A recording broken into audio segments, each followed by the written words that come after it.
Hello, and welcome to Breast Cancer Conversations, a podcast brought to you by SurvivingBreastCancer.org. I am Laura Carfing, breast cancer survivor and founder of SurvivingBreastCancer.org, a nonprofit organization providing community, education, and resources to empower those diagnosed with breast cancer and their caregivers from day one and beyond.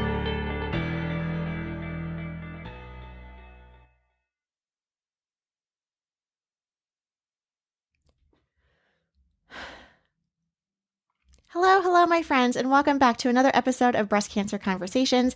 If you are new to our podcast, welcome. I'm so glad you're here. If you're an avid listener and tune in week after week, welcome back. It means the world to me that you continue to listen to our podcast, download, and keep us in the top 5% of podcasts worldwide. So thank you for that. In today's episode, we continue the conversation with Katrece Nolen. In case you missed part one of our conversation, I will link to that in the show notes below, but that would be episode 242, so you can listen to her full story of being diagnosed with inflammatory breast cancer and the trials and tribulations of even just trying to get an appointment to see a doctor. Today, we actually are fast forwarding, let's go 11 plus years at the date of this recording, to when Katrece wants to give us an update on how she's doing today and what surveillance with inflammatory breast cancer looks like. As of today's recording, she is an 11-year survivor, and I'm so thrilled to have her on the podcast to share what it's like living with a breast cancer diagnosis. For those of you who listen and tune in weekly, you know that I too am a breast cancer survivor. I was diagnosed at the age of 34. And again, at the date of this recording, I am 7 years out from my diagnosis. And whether you are 1 year out, 5 years out, living with metastatic disease, a breast cancer diagnosis is just one of those things that is always with us. Sometimes it's at the front of our mind. Sometimes it's in the back of our mind. But at the end of the day, it is something that bonds us. And as we hear time and time again, it is the worst club with some of the best people. So I'm excited to dive into today's topic with Katrece, where we talk about inflammatory breast cancer and what that means in terms of her survivorship and surveillance planning. Welcome to the conversation. I would love to know what your surveillance has been. What, after you've gone through all of this aggressive treatment, how are you being monitored and followed to date?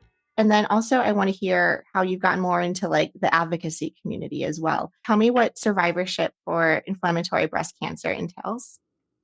Okay, so for inflammatory breast cancer, I'll talk about two different paths. So for myself, I had my local oncologist that I was with. I had the expert doctor. So the very first few years, 2, 3, 4 years, I would go in for my, twice, 2 times a year to my regular oncologist. And then I would, follow up maybe every year or every other year with the expert doctor to say, hey, I'd like to do a check-in. So at the very beginning, it was a matter of anything I felt I saw, I was like, oh, what's that? Is it coming back? Right. Oh my gosh, everything. I was I had back pain. It doesn't matter what activity I did, but I was oh my God, it's spread to the back. It's here. It's oh my God, I was a mess. Yeah. One time I had this cough. I was like, well, what's going on? Okay, this is not good. And so I don't know what the deal was, but I ended up in the emergency room and I drove up there. I was like, hey, I got these little symptoms. And I learned okay, well, I just say, well, I'm a cancer survivor. Oh, okay. So then they would, run all the tests. Yes. And then I'd go back to my regular doctor. Oh yeah, there was nothing there. And I was like, oh, I gotta start doing that. Oh, that totally happened to me too. I went in and I was I had this cough, all these things. My doctor was it's called allergies. Take Claritin. And I'm okay, you go from 0 to 60. You just assume the worst. Absolutely. I even talked to my husband to this day. It's you know what? I did listen to the doctor about the symptoms, about the fact of okay, well, check out your heart. There's going to be every other year I do get a DEXA scan because I know the chemotherapy had impact on bone health. And so during the course of those years, there's been instances where I don't have osteoporosis, but I have osteopenia, which is a precursor to osteoporosis. So as a result, I do elect to have some infusions and I can't remember the name of the infusion, but essentially it's something to, strengthen your bones. Zelota? Yes, Zelota? yep, Yep, that's I the was one. on that one too. Yep. I think that's it. But because of that and the impact it does have to your bones, you have to go to the dentist first to make sure that there's no major dental work that's required. Because if you go have that infusion and then go proceed to dental work, you have a high risk of failure of the dental work. So I do know many other survivors, not just IBC, but just breast cancer survivors who seem to have a lot of dental issues following treatment. I thankfully have not had those issues, but that's something that happens. And then also, just from the very beginning, my doctor talked about exercise. She's like, you're gonna start chemotherapy and you're not gonna feel like it, but I need you to exercise. Mm. She's like, Mhm. there's been studies that show, blah, blah, blah. So, as soon as she said there's some studies that show, I was like, oh, you got me sold. Okay, I'll do it. Yep. So, Mhm. I would have my, chemo, and then I would follow up with the, at the time, the Neulasta. I'd be out for a couple of days after that because that Neulasta was a beast. And then Mhm. once I was back up again, I was like, okay, like somebody come with me and the family and let's walk down the street.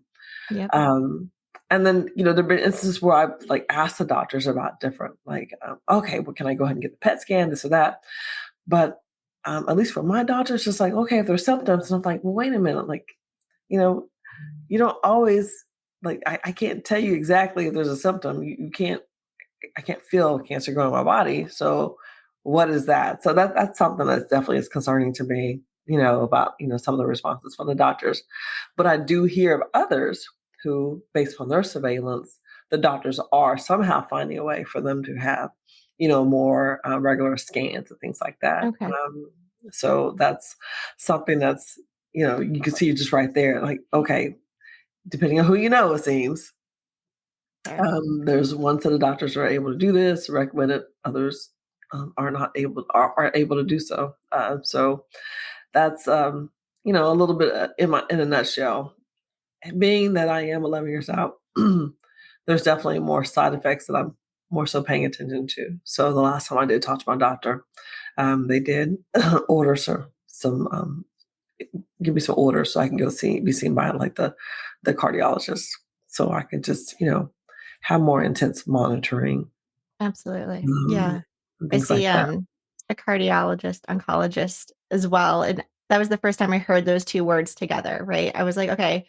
I didn't realize because we've had such, like I was on Adriamycin or the Red Devil, I think, which also and Herceptin and all of these things that impact your heart health, and luckily I'm like not a smoker. I try and exercise a little bit too, but it's really hard to exercise when you're feeling fatigued, when your joints hurt, when you're constantly exhausted. But you're absolutely right to say, there's studies showing that, if you are exercising, even while going through treatment, your body can respond even better to the treatment that you're going through. And then that exercise, I think, I forget what exact study it was, but it was showing that exercise as part of your survivorship plan can reduce your risk of recurrence by up to 30%. And so, just hearing these things are like, okay, I need to prioritize me. I need to self care, self love, and put this on my calendar and make sure that this is a priority because it's really, you know, life or death, right? Like, what are we doing and how can we take ownership of these things? And then I also want to respond to dental health. I think for some of our listeners, that might be really shocking, right? Like, oh my gosh, I'm going through breast cancer and now I have to worry about my teeth. And I always say, I love that you got a second opinion and that you're kind of putting together your team with all of these doctors. I always say, I want as many people looking at my case as possible. All of the people in my back pocket, like if I need to get my dentist involved in this, like come on board because I need people to know everything that's going on with me because it's interdisciplinary, right? And I think we're getting to that point now where you want, whether it's like a functional medicine doctor, your oncologist, your primary, your dentist, et cetera, to all kind of know what's going on with you so that you can make the best decisions on the treatment plan that works for you. Yes, or even know each other. Like, I Yeah. love doing doctor introductions. Oh, well, so that's my doctor. I need you to you to change it. I need you to Yeah. know each other. Exactly. Exactly. Yes. And then as far as advocacy goes, and how to get started, I had to think about when did I get started. And in my mind, I got started on day one Day one, with that absolutely. call. Yep. Mhm. So it first starts with self-advocating. And then as you learn the tricks of the trade, because Mhm. there are some techniques, unfortunately, that you have to learn along the way. As you learn those techniques, it's a matter of then sharing some of those techniques with others. It's participating in, support groups like Surviving Breast Cancer. It's Yeah. participating in multiple support groups and different groups, in person and virtual. I did both. I did Yeah. virtual support groups. I did in-person support groups. I know during COVID, people didn't have the option for in-person. But I remember going to the grocery store just a couple of years back, and I saw this woman. I was like, I've seen her before. I was like, she's in that group. So we're walking, Oh, yep. walking on the grocery aisle, and I was like, hi, you remember? She's like, I remember you. I'm like, hi. It's like, That's it's like a little awesome. sisterhood, meeting up at the grocery store. Don't remember her name, but we remember faces Mhm. Mhm. and we Right. remember stories. Yes. Yes. We have, our support group meets on Thursday nights, and I always joke, I feel bad for anyone who has the, doctor's appointments on Fridays because they're coming in fired up after leaving the support group with like, "I just left. I'm, like, excited to ask all these questions." So, it is definitely empowering. I'm glad you said that about being empowered with questions, and I completely agree because it was actually through the support group that I was able to get questions to answer. A big question for me was, okay, I got the chemo, I found the expert, got the radiation going, but in between that was that surgery, and I asked because at the time I wasn't at a major cancer center, so I kind of had to pick and choose my doctors based upon the recommendations from the first doctor. And I asked a question about, okay, well, what about the surgery? And they're like, okay, well, yeah, we have a surgeon, we could do it. So in the support group, I asked the question about the surgery, and I said, well, for inflammatory breast cancer, people were adamant. No, you need someone who has done hundreds of these. And I'm sitting here thinking, well, wait a minute, there's only 5% of us that get it. Who can I find that would have done hundreds of these? Like, just the math didn't add up. I'm an engineer by undergrad, so I start calculating in my mind. Where would I find this doctor? Who would have done this many? They're like, no, at these centers, like at the time, Anderson has MD, Morgan C. Walsh IBC clinic. Their surgeons obviously would have done hundreds, but I wasn't willing to go all the way to Houston. I called them up. I knew what the recovery was. I was like, I was like, I'm in the DC metro area. There's got to be somebody who's done hundreds of these, like you said. And so I called that expert doctor in Philly. I asked him the question. He's like, yeah, I got mine in Philly. Nope, I need a recommendation here. Do you have a colleague that's in the DMV that you trust that can give me a recommendation? He's like, matter of fact, there's somebody I was actually on a panel or on a board with through some cancer society of some type, right? There's hundreds of them. And he's like, contact them. So I called him up. I was like, this is going to sound weird. I'm not a patient, but this doctor said I need to call your doctor and ask for a recommendation for a surgeon who has performed multiple surgeries for IBC. And they're like, okay, we'll get back with you. Lo and behold, they called me back and they gave me a doctor. And that's the doctor who performed my surgery. And that's the doctor who 11 years later, I see him every year, and love him to death. Again, good communicator. That's a constant, thing with myself. I require someone to be able to communicate with me, and as everyone who's listening should. You should demand that. But that's where that advocacy starts in those groups, like what you're hosting, other groups. And then from there, you'll find out people are going to start asking you questions. And it's the questions they continue to ask you or that you continually respond to. That's your niche. I think one of the big takeaways I'm hearing from this conversation too is to like ask for recommendations. Like don't hit these roadblocks without saying, well, if you don't do this, then I guess I can't do it. But if you don't perform that type of surgery or if I can't get the MRI or this type of thing, who can you refer me to that can provide that type of service for me? So really building that network. Right. I've been hearing about this epidemic of loneliness. We're that texting generation. And so some people are just so afraid to speak up. And I'm here to say, whatever you have to do, if it's meet with a counselor, you have at this moment in time, this is one of those moments. where you have to speak up, or you have to have somebody in your caregiving, right? Your right arm, left arm person who's going to be there with you to speak up on your behalf. So don't keep it from family members. I hear too many people who my age and their parents are going through this.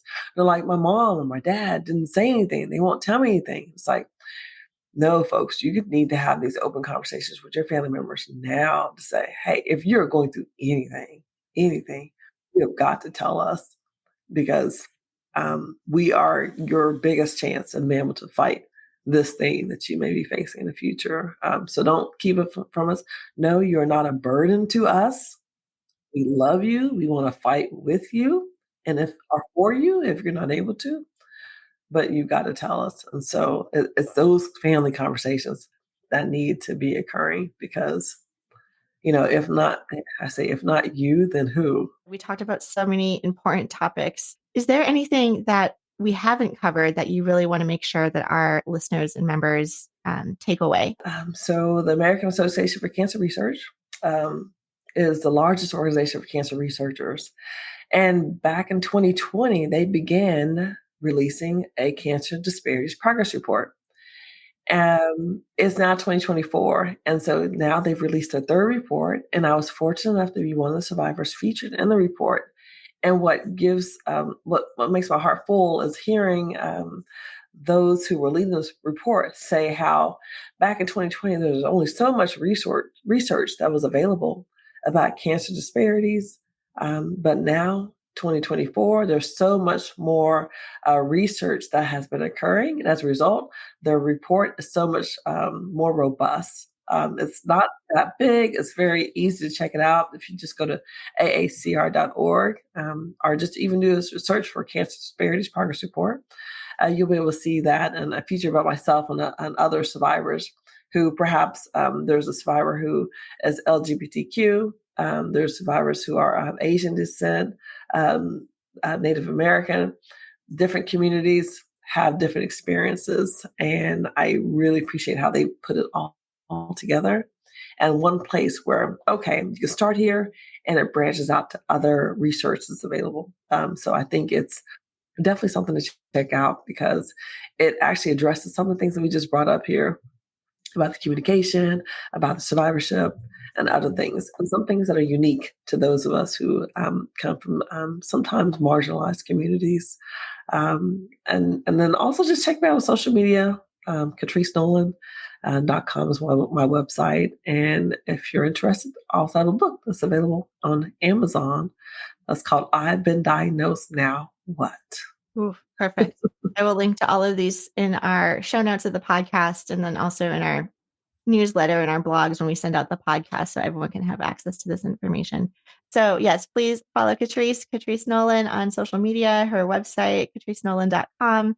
So exciting to dive into all these great topics. Thank you again for being so vulnerable and opening up and sharing your story, which in and of itself is advocacy right there.